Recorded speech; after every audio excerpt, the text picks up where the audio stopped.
श्री रामचंद्राय नमः। श्री रामदाय नमः। श्री सीतारामाय।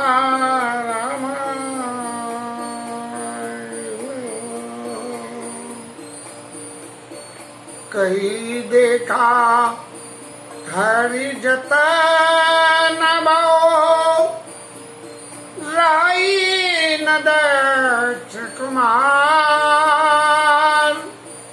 और दिए मुख्य गण संग तब, विदा कीनती पुराण।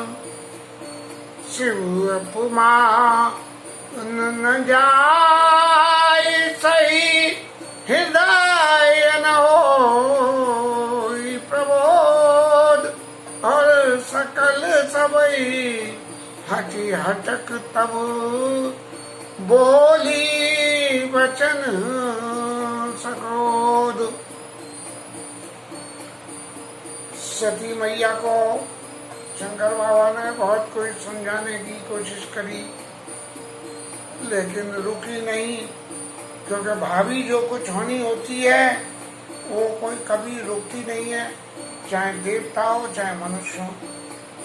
अब शंकर जी ने जब समझाया और नहीं समझ में आई, तो अपने चित्त में ऐसा समझ के कि इनका कल्याण तो है नहीं, अब कल्याण नहीं है तो जो इनके अकल्याण का कारण है,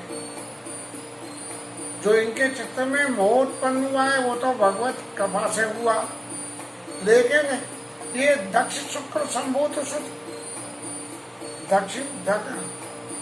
दक्ष के घर में पैदा हुई हैं, इस अभिशाप की वजह से शंकर जी के पद में, शंकर जी के चरणों में जो प्रीति उनके वचनों में निश्चित रूप से होनी चाहिए थी, वो नहीं है। इसलिए इनका कलेवर बदल जाना उचित है। ऐसी कृपा मन में समझ के शंकर जी ने उनके संग दिए मुख्य गण संग तब, विदा कीन त्रिपुरा। क्योंकि अपने मुख्य गण सुंगी भुंगी को भेजा संग में कि भाई आप जाओ और जाके इनकी रक्षा करना। क्यों कि यदि कोई भाभी वश कोई और नए अज्ञान की रूप रेखा वहाँ दक्ष के घर के ज्ञान के वातावरण में बने, तो आप इनको बचा के रखना। ऐसा समझ के शंकर जी ने अपने गणों को देकर और सती मैया को दक्ष के घर भेज दिया। वहाँ जाने के बाद जब उन्होंने देखा कि देवताओं का, सारे देवताओं का यज्ञ में भाग है, आज हमारे यहाँ भी जब कभी भी यज्ञ होता है तो सारे देवों की स्थापन पूजा, सारे ग्रहों की, देवताओं की, सबकी स्थापन, स्थापयामि पूजयामि ध्यायामि पुक्षा अक्षात गंधम अक्षात समर्पयामि, ऐसे शब्द बोल के और उन सब की पूजा करी जाती है। अब ये तो प्रत्यक्ष में देवताओं के प्रजापति का ही था। अब घर घर के सबरे रिश्ते में, दारा में, बहन बेटी सब लोग जो है आए और किसी के मान में कमी हो जाए तो ऐसी दुर्घटना वहाँ भी होने लगी। और जब उन्होंने देखा कि सारे देवताओं के लिए तो आसन बिछाया गया, किसी भी मांगलिक कार्य में बिछाया जाता है, और महादेव बाबा को निमंत्रण ही नहीं है तो उनका आसन बिछाया ही नहीं गया। और जब उन्होंने देखा कि भोलेनाथ का आसन नहीं है तो शिव अपमान में जाई सही, उनके हृदय में वो अपमान सहन नहीं हुआ और बहुत ही हृदय न हुई प्रबोध। क्योंकि पिता के घर में जब पुत्री जाती है तो पिता के घर में कोई 19-21 बात भी हो तो उसको बचाने की कोशिश करती है, लेकिन सती मैया के हृदय में हृदय न हुई प्रबोध। ये विद्या समझ में ही ना आए कि सती मैया को क्या करना चाहिए।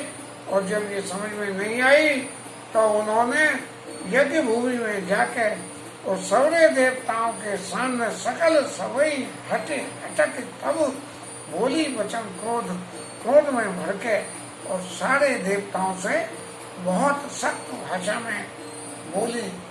जब पति का अपमान होता है और अपमान के विरुद्ध में यदि पत्नी खड़ी होती है तो फिर उसके सामने उसका कोई भी व्यक्ति हो, उसको उतार ना दिए बिना रहती नहीं है। चौपाइयों में इसका वर्णन जो करा है वो थोड़े से पाठ करते हैं।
सारी सभा को डांटते हुए सती मैया बोली कि सब लोग अच्छी तरह से सुन लो कि जिस किसी ने भी शंकर भगवान की निंदा कही है और सुनी है या निंदा के बातों में अपना समर्थन दिया है, वो इस गलत काम करेगा फल तुरंत पाएगा। और मेरे पिता जिन्होंने उनकी निंदा करने के लिए ये आयोजन किया है, वो भी उसका फल अच्छी तरह से पाएंगे। अब पिता को ज्यादा तो कुछ कहना नहीं था, इसलिए गुप्त रूप में कह दिया कि अच्छी तरह भली भांति पछताव पिताऊ, बहुत अच्छी तरह से पछताएंगे कि मैंने बहुत गलत काम किया। और एक बात और भी बोली कि संत और शंकर भगवान और लक्ष्मीपति विष्णु भगवान और इनके जहां ऐसा अपवाद कहा गया है, ऐसा बताया गया है, इनकी जहाँ निंदा होती है उसके विरोध में अपवाद क्या सुनिए, जहाँ ये हो रही हो और आपके कानों में भी चली जाए, आप सुनना न चाहो लेकिन फिर भी उड़ के कान में पहुंच जाए, तो वहाँ ऐसी मर्यादा बनी हुई है। कैसे कि जगह काटी है तासु जीव जो बसाई, जो निंदा कर रहा है उसकी जीव को काट दो यदि आपका बस चलता है। और नहीं तो क्या करो कि श्रवण मूंदी न तो चलिए बराई, अपने कानों को बंद करके और वहां से चलिए। जगदात्मा महेश पुरारी ये संसार के पिता हैं, जग की आत्माएं, इनकी वजह से आत्मा रहती है और शंकर भगवान रुष्ट हो जाए और क्योंकि विनाश की लीला करते हैं तो वो जो है सब खत्म हो जाए।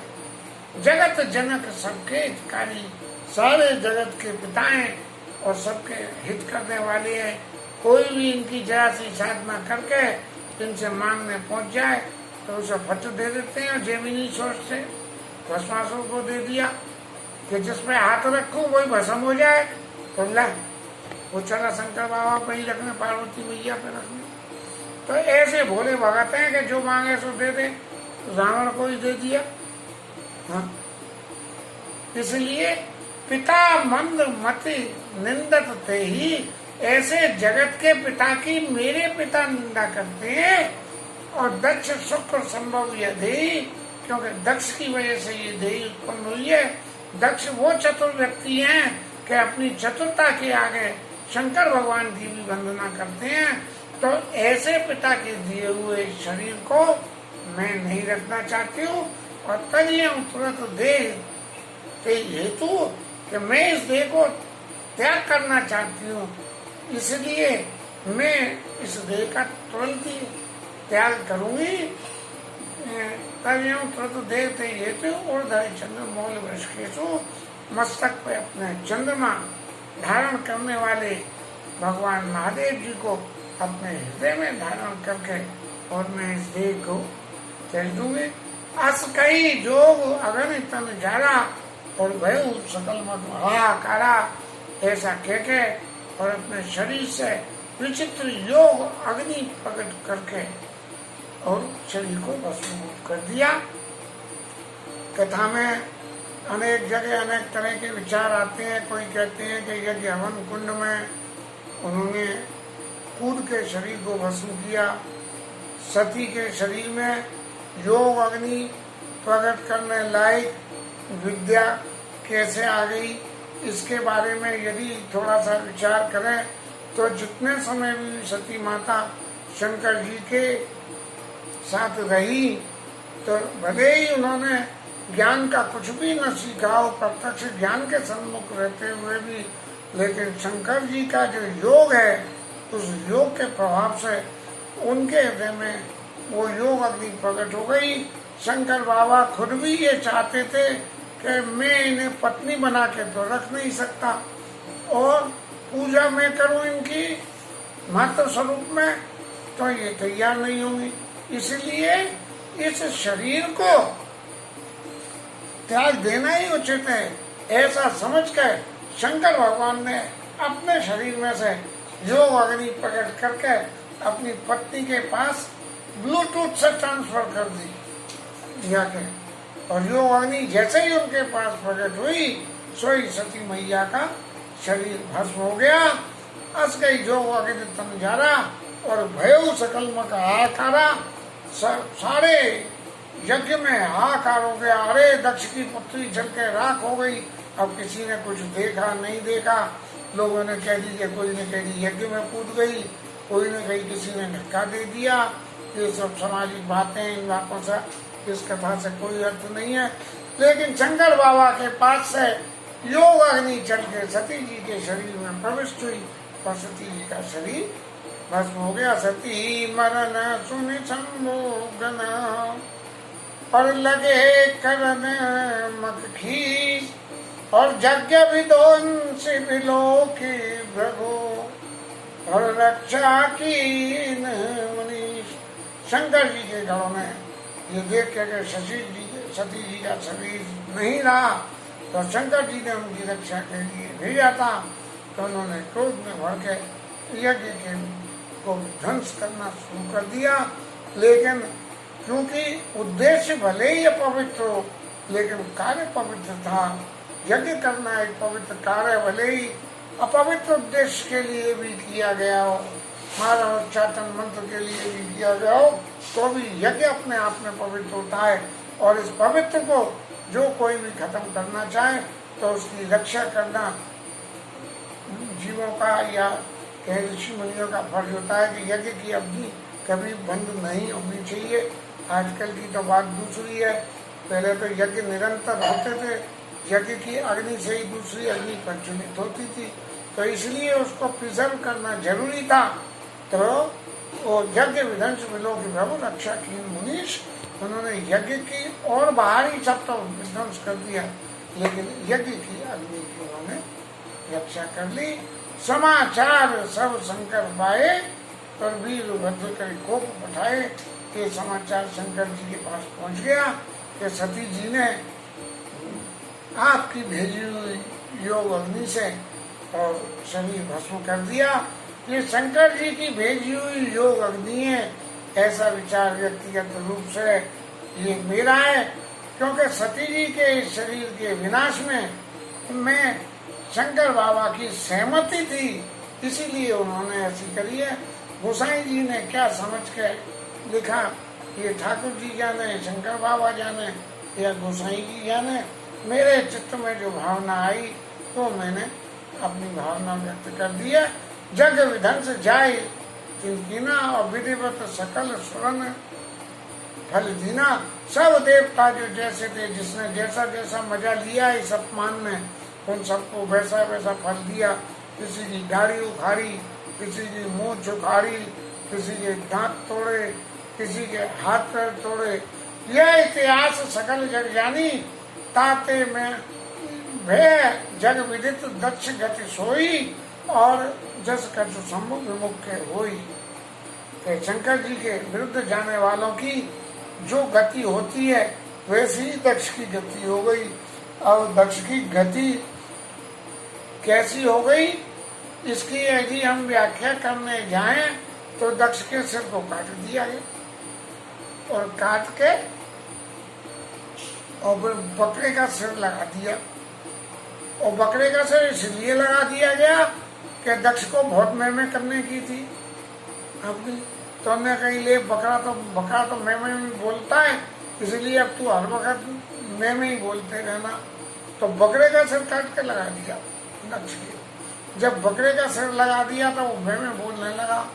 जब वो मैं बोलने लगे तो शंकर बाबा को बड़ी खुशी हुई, तो सिर कटने से दक्ष बाबा का शरीर तो शांत हो गया, लेकिन शांत होकर जब दोबारा उसके ऊपर में बकरे का सिर लगाया गया तब उसमें फिर शंकर बाबा ने दोबारा जान डाली और जान डालने के बाद में वो मैं करने लगा। इसलिए शंकर भगवान की पूजा करके बकरे की बोली में बोला जाता है और ऐसा समझा जाता है कि उनकी पत्नी के विनाश का कारण है। तो ये बकरा उस बात को याद दिलाता है, क्योंकि इसके बाद का जो पार्वती मैया का जन्म है वो शंकर जी के लिए बहुत ही शुभ हुआ। और हमेशा शंकर जी पार्वती जी के वजह से अचल हैं और पार्वती शंकर की वजह से चले। इसलिए गोसाई जी कहते हैं कि यह इतिहास सकल जग जानी, पूरा संसार जानता है। इसलिए मैंने बहुत शॉर्ट में ही इस इतिहास को 2 चौपाइयों में छिपा दिया। वह जग विदित दक्ष गति सोई, जस कछु समुद्र विमुख के होई। और सती मरण हरि सन भर मांगा, और जन्म जन्म शिवा पद अनुरागा। सती जी ने इस शरीर का परित्याग करते हुए भगवान से ये वरदान मांगा कि मैं किसी भी जन्म में कहीं भी जन्मूं तब मेरे को शिव जी के चरण कमलों में प्रेम रहे।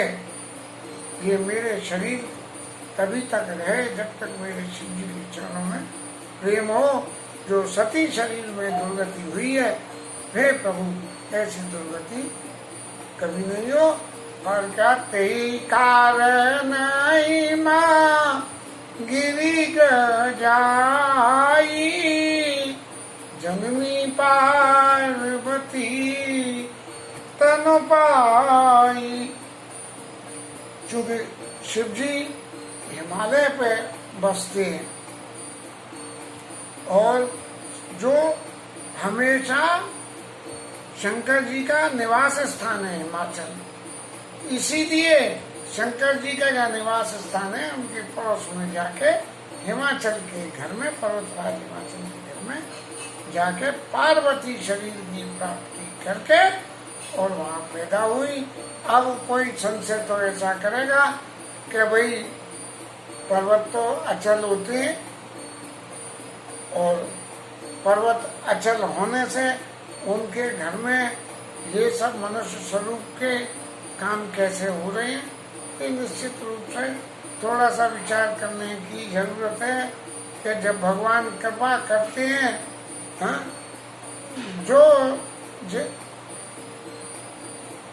जो चेतन का जड़ करई और जड़ई करई चेतन ने, और अस समर्थ रघुनाथ भजई जीवते धन्य। जो जड़ को चेतन कर दे और चेतन को जड़ कर दे, ऐसे भगवान राम समर्थ हैं। और शंकर जी के तो इष्ट देव है। जब शंकर जी के इष्ट देव हैं और शंकर जी ने अपनी योग अग्नि की प्रेरणा से सती जी का शरीर पलटवाया, तो उनके योग में इतनी भी प्रेरणा थी कि उन्होंने पार्वती को हिमाचल के घर में पैदा करवा दिया और हिमाचल को मनुष्य शरीर भी दिलवा दिया और उनकी पत्नी मैना को भी शरीर दिलवा दिया। ऐसा करके जन्मी पार्वती तन पाई, और जब ते उमा शैल गिर जाई, सकल सिद्धि संपत्ति आई। क्योंकि शंकर जी की कृपा थी, इसलिए शैल हिमाचल के घर में सब प्रकार की सिद्धियां आ गई और ऐसा सुख हिमाचल में हुआ जहाँ तक मुनि ने स्वाश्रम की ने हिमाचल में जाके और मुनि बस गए। आज बद्रीनाथ धाम का जो स्थान है वो भी हिमालय पर्वत का ही हिस्सा है और वहाँ पे ऋषि मुनि जाके इसीलिए वास करते हैं क्योंकि यहाँ पार्वती मैया पैदा हुई थी और शंकर जी का हिमाचल पर्वत सिद्ध स्थान है। तो क्या हुआ कि जहाँ तहाँ मुनि ने स्वाश्रम की ने बहुत सारे मुनि लोगों ने वहाँ जाके अच्छे अच्छे आश्रम बना दिए और उचित वास भूधर दिए और उन पर्वतराज हिमाचल ने जो भी मुनि वहाँ आए उन सब के लिए अच्छे अच्छे आश्रम की व्यवस्था करी। फिर सरिता सब पुनीत जल बही नहीं सदा सुमन फल सहित सब ध्रुव नव दाना जात और प्रगति सुंदर शैल पर मनिया कर वो वहाँ थी तमाम दुनिया भर की मणियाँ पैदा हो गई और सुंदर फूल जड़ी बूटियाँ और ये सब तरह के पशु पक्षी एक ऐसा सुरम्य वातावरण बन गया कि यदि हिमाचल में जाओ तो शंकर जी के चरणों में अनुराग हो और शंकर जी के चरणों में अनुराग हो तो भगवान के राम के भी चरणों में अनुराग हो जाएगा। ऐसे बहुत सारी मणियाँ भी वहाँ आके प्रकट हो गई। जो लोक के वशीभूत होकर जाए तो वो मणियों की खोज में जाएगा, जो तपस्या के वशीभूत होकर जाए वो ऋषि मुनियों के दर्शन के लिए जाएगा। सरिता सब पुनीत जल बही नदियों में बहुत सुंदर जल बहने लगा और खग मृग मधुप सुखी सब रही सभी पशु पक्षी वहाँ सुखी रहने लगे और सहज वैर सब जीवन त्यागा और गिर पर सकल करेंगे अनुरागा। सहज जैसे शेर और शेर जिनको खाते हैं गाय बकरी ये सब जो है वहाँ सहज बैर को विसरा के आपस के सहज बैर को कोई शेर किसी बकरिया को नहीं मारे और सांप किसी चूहे को नहीं खावे और नेवला सांप को नहीं काटे ऐसा वातावरण वहाँ बन गया। सो शैल गिर जा गए आए जिमी जन राम भगति के पाए और बात है पार्वती के वहाँ जन्म लेने से और हिमाचल पे एक ऐसी शोभा बन गई जैसे किसी व्यक्ति के जीवन में राम भक्ति यदि आ जाए तो उसका जिस तरह से आदर होता है ऐसे ही पार्वती के वहाँ जन्म लेने से सारे पर्वतों में और ये हिमाचल पर्वत की वैली हो गई। नित्य नूतन मंगल गयतासु ब्रह्मादिक गावई यशयासु। ब्रह्मा देवता और लोगों को जब ये पता लगी कि ये पार्वती मैया इनके घर पैदा हुई है और ये शंकर जी की अर्धांगिनी जाके बनेगी और शंकर जी जो है देवताओं के भी देवता हैं तो ब्रह्मा और अन्य देवता सब मिलकर और हिमाचल के यश को गान करने लगे कि भैया इसके समान कौन बड़भागी है, इसके घर में ऐसी पुत्री पैदा होके आई है जिसके आने से शंकर जी यहाँ बस रहे हैं और शंकर जी इनसे विवाह करेंगे और फिर देवताओं के सबरे कष्ट मिटेंगे। तो नित्य नूतन मंगल गयतासु ब्रह्मादिक गावई जसु जासु। जिस हिमाचल के गाँव को ब्रह्मा जी भी जाते हैं। शैल राज बड़ आदर दीना पद पखार बड़ आसन दीना। तो जिनके गुणों का वर्णन नहीं जोड़ी चौपाई। नारद समा चार सब पाए कौतुक ही गिर गे सीधाए। अब नारद बाबा को जब ये समाचार मिला कि सती जो तजी दक्षमत दिया मख दिया और सती जो तजी दक्षमत गया तो सती का शरीर तज के और हिमाचल के घर में पार्वती स्वरूप में जाके पैदा हुई हैं। तो नारद बाबा तो इधर की उधर करते हैं कि चलो उन्हें जाके बधाई दिया में और पार्वती मैया के दर्शन भी करिए शंकर जी की अर्धांगिनी बनेंगी, ये जाके जगत मातु पितु शंभु भवानी, ये जगत के माता पिता बनेंगे। तो इसलिए नारद जी के भी पिता हुए, तो नारद जी जाके शंकर भगवान के, वो पार्वती मैया के दर्शन करने को हिमाचल पर्वत पर पहुंच गए। और हिमाचल पर्वत पर पहुंच के जब उनको पता लगा शैलराज को कि नारद बाबा आए हैं, तो शैलराज बड़ा आदर कीना और पर पखार बड़ा आसन दीना। नारद बाबा के चरणों का प्रक्षालन किया और चरणों को धोने के बाद में बढ़िया सुंदर सा आसन दिया। घर में कोई भी हमारे घर में पधारे तो उनको पधारने पे यदि हमसे बड़े हों और संभव हो तो उनके पाद प्रक्षालन करे, नहीं उनके चरण स्पर्श करे। और कोई गण्यमान्य लोग घर में आते हों तो उनके लिए अर्घ्य देवे, क्योंकि जीवन में जब बहुत पुण्य इकट्ठे होते हैं तभी ऐसे व्यक्ति घर में प्रवेश करते हैं जिनके प्रवेश करने के लिए अर्घ्य दे के भी मान सम्मान किया जाता है। ऋषि मुनि भगवान एक ऐसे देव स्वरूप, तब जो है इनके लिए भी अर्घ्य दिया जाता है। तो अर्घ्य दे नार सहित मुनि पद सिरनावा और चरण सलिल निज भवन सिचावा। अपनी पत्नी को मैना को बुला के उनके चरणों में सिर नवाया और जो चरणों का उनका चरणोदक था वो लिया और फिर उस चरणोदक का पूरे घर में छिड़काव, हिमाचल पर छिड़काव कराया।